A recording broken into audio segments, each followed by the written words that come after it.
Hello दोस्तों, स्वागत है आपका एक बार फिर से आपके अपने channel study with only UP PCS में। फ्रेंड, आज हम टॉपिक लेकर के आए हैं जीएसटी। जीएसटी अपने आप में एक बहुत ही बड़ा टॉपिक है और जिसका अगर वीडियो बनाया जाए तो 5 से 6 घंटे लगभग कंटिन्यू चला जाए फिर भी यह टॉपिक कंप्लीट नहीं हो सकता, क्योंकि कुछ ना कुछ पार्ट इसके छूट जाते हैं। तो यूपी पीएटी 2022 की जो तैयारी चल रही है उसमें आपके सिलेबस में मेंशन है GST, goods and service tax. तो इसका इससे रिलेटेड जितने भी प्रश्न आपके एग्जाम के पॉइंट ऑफ व्यू से इंपॉर्टेंट होंगे उन सारे प्रश्नों को हम इस वीडियो के माध्यम से कवर करने की कोशिश करते हैं। तो फ्रेंड, आइए हम लोग गुड्स एंड सर्विस टैक्स के बारे में जानते हैं। फ्रेंड, इस वीडियो में वही टॉपिक कवर किया गया है जो या तो आयोग यूपी SSSC द्वारा पूछा गया है या फिर उनके प्रश्नों के पूछे जाने की संभावनाएं हैं। साथ ही साथ इस वीडियो में उन सारी चीजों को लिया गया है, इनसे बाहर कोई भी क्वेश्चन इस टॉपिक से नहीं आ सकता है, इस बात की गारंटी है, क्योंकि इससे एक ही क्वेश्चन आनी है और वो इस वीडियो के माध्यम से आपका कंप्लीट हो जाएगा। तो आइए शुरू करते हैं। Goods and service tax equal to GST, वस्तु एवं सेवा कर। वस्तु एवं सेवा कर का पूरा नाम GST, goods and service tax है। यह एक प्रकार का अप्रत्यक्ष कर है। भारत में जीएसटी लागू करने का सुझाव श्री विजय केलकर समिति के द्वारा दिया गया था। जीएसटी 122वां संवैधानिक संशोधन बिल 2014 संसद में पारित किया गया, जिसे राष्ट्रपति द्वारा अटेस्टेड करके संविधान संशोधन अधिनियम 101 के तहत पूरे भारत में लागू किया गया। एक कानून बना करके पूरे देश में जीएसटी को लागू किया गया। विश्व में जीएसटी लागू करने वाला पहला देश फ्रांस था, जिसने सबसे पहले जीएसटी अप्रत्यक्ष कर को लागू किया था। भारत जीएसटी लागू करने वाला विश्व का 161वां देश है।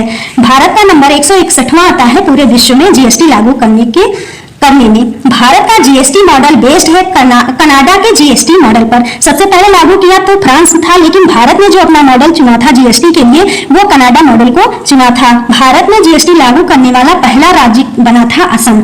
असम राज्य ने सबसे पहले भारत में जीएसटी लागू किया था।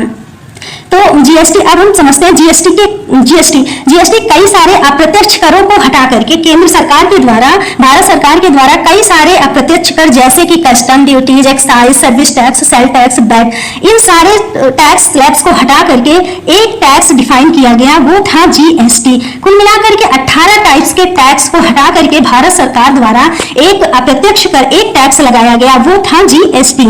तो ये जीएसटी की पूरी परिभाषा हो गई कि कैसा एक अलग अलग टैक्स न लेकर के सरकार द्वारा सिर्फ एक टैक्स लिया जाए गुड्स और सर्विस टैक्स पर। फिर आते हैं टाइप्स ऑफ जीएसटी। जीएसटी के प्रकार। जीएसटी कितने प्रकार का होता है? तो फ्रेंड, जीएसटी 4 तरीके का होता है। There are 4 types of GST: CGST, SGST, IGST and UTGST. CGST equal to central goods and service tax, जो कि केंद्रीय जीएसटी है और इसे केंद्र सरकार द्वारा लगाया जाता है वस्तुओं एवं सेवाओं पर। SGST related to state goods and service tax, ये स्टेट राज्य सरकार द्वारा वस्तुओं एवं सर्विसों पर लगाया जाता है, राज्य सरकार द्वारा उत्पादित वस्तु एवं सेवाओं पर लगाया जाता है। Integrated goods and service tax, अंतरराज्यीय जीएसटी, यह केंद्र सरकार के द्वारा लगाया जाता है। अंतरराज्यीय गुड्स एंड सर्विस टैक्स का मतलब होता है कि जब 2 राज्यों के बीच में किसी वस्तु या सेवा का आदान प्रदान हो रहा है तो उस पर लगने वाला टैक्स जो होता है वो इंटीग्रेटेड जीएसटी के अंतर्गत आता है। Next one is UTGST, union territory GST. यह केंद्र शासित प्रदेशों द्वारा लगाया जाता है और केंद्र शासित प्रदेशों में उत्पादित वस्तुओं और सेवाओं पर लगाया जाता है और उन्हीं के द्वारा इसे एकत्रित भी किया जाता है। तो इस तरह से 4 तरीके के जीएसटी होते हैं। अब इसे हम लोग पिक्चर के माध्यम से, इमेज के माध्यम से देख लेते हैं। तो जीएसटी पहला है central GST, state GST, integrated GST and union territory GST. There are 4 types of GST: central, state, integrated and UT. GST slabs. GST slabs कितने हैं? तो जीएसटी काउंसिल ने लोगों की वस्तुओं और सेवाओं की अनिवार्यता के हिसाब से, किसके हिसाब से? अनिवार्यता के हिसाब से उनको 5 प्रकार के टैक्स स्लैब्स में श्रेणीबद्ध किया है, कैटेगराइज किया है जीएसटी को 5 प्रकार के टैक्स में। तो वो 5 स्लैब्स कौन कौन से हैं? There are 5 types. These are 5 types. Number 1 is 0%, 5%, 12%, 18% and 28%. तो ये 5%, 0%, 5%, 12%, 18% और 28% है। सबसे न्यूनतम जीएसटी प्राइस जो है वो जीरो, स्लैब्स जो है वो जीरो है, और सबसे अधिकतम जो है वो 28% का जीएसटी है। जीएसटी पंजीकरण की जो डिजिट संख्या है वो 15 है। जो आपका पंजीकरण, जीएसटी अगर पंजीकरण कराने जाते हैं तो जो आपका जीएसटी नंबर मिलता है वो 15 डिजिट का होता है, 15 डिजिट का नंबर होता है। कीमती पत्थरों पर 0.25% की जीएसटी लगती है और सोने पर 3% की विशेष जीएसटी लगती है। तो इस तरह से अब इसे हम लोग पिक्चराइज माध्यम से देख लेते हैं। तो जीएसटी में टैक्स स्लैब कहने का तात्पर्य होता है कि भारत सरकार ने व्यक्तियों की जरूरी आवश्यकताओं के अनुसार भिन्न भिन्न वस्तुओं के लिए भिन्न भिन्न प्रकार के टैक्स रेट डिफाइन किए हैं, जिस टैक्स रेट स्लैब कहा जाता है। तो जीएसटी में टैक्स स्लैब कुल 5 प्रकार के होते हैं। ये देखिए आप 0% मास कंजम्पशन हो वो 5% का है। प्रोसेस्ड जो फूड है वो 12% का है, और जो व्हाइट गुड है वो 28% की है। तो इस तरह से है। और लग्जरी व्हाइट गुड है वो 18% की है, और लग्जरी जो है सेवाएं हैं वो आपकी 28% स्लैब के अंतर्गत आती है। नेक्स्ट है जीरो स्लैब में कौन कौन सी चीजें आ सकती हैं। तो खुला हुआ खाद्य पदार्थ, ताजी हरी सब्जियां, बिना मार्क आटा, बिना मार्क मैदा, बिना मार्क बेसन, गुड़, दूध, सब्जी, दही, खुला पनीर, शहद, मतलब डेली यूज की सारी वस्तुएं जो आती हैं वो जीरो टैक्स स्लैब के अंतर्गत आती है। Next one is GST 5 slabs के। 5 स्लैब्स उससे जो थोड़ा ऊपर की वस्तुएं होती हैं, जैसे चाय, चीनी, भुनी हुई बीन्स, खाने योग्य तेल, स्किम्ड मिल्क, बच्चों के लिए मिल्क फूड, पैक्ड पनीर, सूती धागा, फैब्रिक, 500 रुपए तक के फुटवियर, प्रिंट, ये सारी चीजें आती हैं आपके 5% स्लैब के अंतर्गत। नेक्स्ट है 12% स्लैब के अंतर्गत मक्खन, घी, मोबाइल, काजू, बादाम, सॉस, जूस, नारियल, अगरबत्ती, छाता और 1,000 रुपए तक के अधिक मूल्य के कपड़े इस तरह से ये आते हैं 12% के स्लैब में। फिर नेक्स्ट आता है, तो इस तरह से 18% के स्लैब में आता है। 18% के स्लैब में आपका आता है जो 18 हेयर ऑयल, साबुन, toothpaste, capital goods, industry intermediates, pasta, cornflakes, jam, soup आदि ये सारी चीजें जो है, थोड़ी लग्जरी चीजें जो है वो 18% जीएसटी के स्लैब में आती है। नेक्स्ट लास्ट का है जो 5वां स्लैब है वो 28% का स्लैब है। 28% स्लैब में जो लग्जरी चीजें हैं वो सारी चीजें आती हैं, जैसे टिकाऊ वस्तुएं, सीमेंट, च्युइंगम, लग्जरी गाड़ियां, मेकअप, पटाखे, शैम्पू, साइकिल आदि ये सारी चीजें आती है 28% की। तो इस तरह से हम लोगों ने जाना कि 5 तरीके के जो स्लैब हैं जीएसटी के वो डिफाइन हुए, 0, 5, 12, 18 और 28%।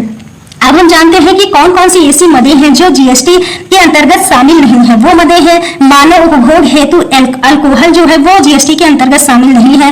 पेट्रोल और डीजल, विद्युत कर, स्टैंप शुल्क, अफीम कर और जीवन रक्षक शुल्क जो है, ये सारी चीजें, बस जीवन रक्षक वस्तुओं पर लगे हुए जो शुल्क है वो सारी चीजें जो है जीएसटी के अंतर्गत नहीं आती है। साथ ही और सारी चीजें हैं वो भी जीएसटी के अंतर्गत नहीं आती। नेक्स्ट है जीएसटी काउंसिल। जीएसटी काउंसिल जो है, जो पूरा टैक्स सेशन को देखती है वो है जीएसटी काउंसिल। तो जीएसटी परिषद जो है एक संवैधानिक संगठन है और भारत के संविधान के अनुच्छेद 279A के तहत इसका वर्णन है। एक संवैधानिक संगठन जिसका वर्णन है भारत के संविधान के अनुच्छेद 279A में। यह है जीएसटी परिषद या जीएसटी काउंसिल। इसकी संरचना कैसे हुई है, तो आइए इसकी संरचना देखते हैं। इसका जो अध्यक्ष होता है वो केंद्रीय वित्त मंत्री होता है, और भारत का केंद्रीय वित्त मंत्री जो होगा वो जीएसटी काउंसिल, जीएसटी परिषद का अध्यक्ष होगा। वर्तमान में जीएसटी परिषद का अध्यक्ष श्रीमती निर्मला सीतारमण जी हैं, जो इस समय की वित्त मंत्री हैं, इसलिए वो इस काउंसिल के अध्यक्ष हैं। फिर इसके सदस्य कौन कौन से हैं, इसमें कुल मिलाकर के 33 सदस्य हैं। केंद्र में राज्य वित्त मंत्री और सभी राज्यों के प्रभारी वित्त मंत्री और केंद्र शासित प्रदेश दिल्ली, पांडिचेरी और जम्मू कश्मीर के वित्त मंत्री इसमें शामिल हैं इसके सदस्य के रूप में। तो केंद्र से 2 सदस्य, एक केंद्रीय वित्त मंत्री स्वयं, दूसरा केंद्रीय राज्य वित्त मंत्री। 2 सदस्य केंद्र से हो गए और 31 सदस्य जो है आपके राज्य से हो गए। आप सोच रहे होंगे कि राज्य 28 है और ये 31 सदस्य कैसे हो गए, तो 28 राज्य और ये जो 3 बचे हैं ये दिल्ली, पांडिचेरी और जम्मू कश्मीर, यहाँ 2 सदनात्मक व्यवस्थापिका है। इस कारण से यहाँ के जो यहाँ के जो वित्त मंत्री होंगे वो भी शामिल होंगे जीएसटी परिषद में। और जीएसटी परिषद या जीएसटी काउंसिल का मुख्यालय कहाँ पे है? तो इसका मुख्यालय है नई दिल्ली में। नई दिल्ली देश की राजधानी में जीएसटी परिषद का मुख्यालय है। नेक्स्ट वन इज जीएसटी परिषद में गड़ों की पूर्ति। जीएसटी परिषद में गण पूर्ति के लिए 50 सदस्य अनिवार्य है। अगर 50 सदस्य उपस्थित होंगे तभी बैठक जीएसटी की बैठक शुरू होगी। बिना केंद्र की अनुमति के कोई भी प्रस्ताव जीएसटी परिषद या जीएसटी काउंसिल में पारित नहीं किया जा सकता है। साथ ही प्रस्ताव पारित करने के लिए कम से कम 20 राज्यों की सहमति अनिवार्य है। अगर 20 राज्यों की सहमति नहीं है तो भी कोई भी प्रस्ताव जीएसटी काउंसिल में पारित नहीं हो सकता। और साथ ही अगर केंद्र सरकार की सहमति भी नहीं है तो प्रस्ताव पारित नहीं होगा। और इसके अलावा 3/4 सदस्यों के मतों द्वारा प्रस्ताव का पारित होना अनिवार्य है। इसमें तीन कंडीशंस होती हैं जीएसटी में किसी प्रस्ताव को पारित करने की। पहली कैटेगरी है कि अब वो केंद्र की सहमति हो उस प्रस्ताव पर। दूसरी वो है कि 20 राज्यों की सहमति अनिवार्य होनी चाहिए। और तीसरी है कि 3/4 सदस्य जो है 3/4 जो सदस्य हैं वो इस मत पारित करने के पक्ष में अपना वोट देते हैं तो ये प्रस्ताव पारित माना जाता है। केंद्र का जो वोट परसेंट है वो 33.3% वेट दिया गया है। केंद्र के एक वोट को 33.3% का वेट दिया गया है और राज्यों के वोट को 66.63% का वोट वेटेज दिया गया है। नेक्स्ट है जीएसटी काउंसिल के कार्य क्या है? जीएसटी काउंसिल जीएसटी प्रक्रिया का संचालन करना, पूरी जीएसटी प्रोसेस को जो है कंट्रोल करती है, चलाती है, वो है जीएसटी काउंसिल। सेकंड वन है कि जीएसटी की दरों का निर्धारण करना, कितनी दरें निर्धारित की जाएंगी, किस मद के लिए कितना स्लैब निर्धारित किया जाएगा, ये सारी चीजों को डिफाइन करता है जीएसटी काउंसिल। थर्ड वन है जीएसटी पंजीकरण हेतु न्यूनतम सीमा निर्धारित करता है, वो भी करता है GST council. Fourth one is उत्तर पूर्व के क्षेत्रों के लिए विशेष दरों का निर्धारण करने का कार्य भी जीएसटी काउंसिल का होता है। इस तरह से हम लोगों ने कंप्लीट जीएसटी काउंसिल को जान लिया। अब हम जानने की कोशिश करते हैं कि जीएसटी के लाभ या महत्व क्या क्या हो सकते हैं। तो उसका महत्व है एक साझा राष्ट्रीय बाजार का निर्माण करना। यह भारत के लिए एकीकृत साझा राष्ट्रीय बाजार के निर्माण करने में मदद करेगा। साथ ही यह विदेशी निवेश और मेक इन इंडिया जैसे अभियानों को बढ़ावा देने में भी मदद करेगा। कराधान को सुव्यवस्थित करेगा। साथ ही साथ केंद्र राज्य और केंद्र शासित प्रदेशों के मध्य कानून की प्रक्रियाओं और करों के दरों के बीच सामंजस्य भी स्थापित करेगा। कर अनुपालन में वृद्धि होगी, इससे राजस्व अधिक से अधिक आएगा। कर चोरी हतोत्साहित हो जाएगी अब जीएसटी से। साथ ही एक निश्चितता लाना कि कितना कर किस राज्य से मिलना है, इसमें इस कर की दरों में एक निश्चितता आएगी। भ्रष्टाचार में कमी आएगी। माध्यमिक क्षेत्र को बढ़ावा मिलेगा। तो इस तरह से हम लोगों ने पूरे जीएसटी टॉपिक को कंप्लीट कर लिया है। तो फ्रेंड, अगर आपको हमारा वीडियो अच्छा लगा हो तो प्लीज हमारे वीडियो को लाइक करें, शेयर करें। और अगर आपने कुछ भी थोड़ा बहुत हमारे वीडियो से सीखा हो, हमारे पढ़ाने से आपको थोड़ा भी फायदा हुआ हो, तो आप हमारे चैनल को सब्सक्राइब करें। Thank you.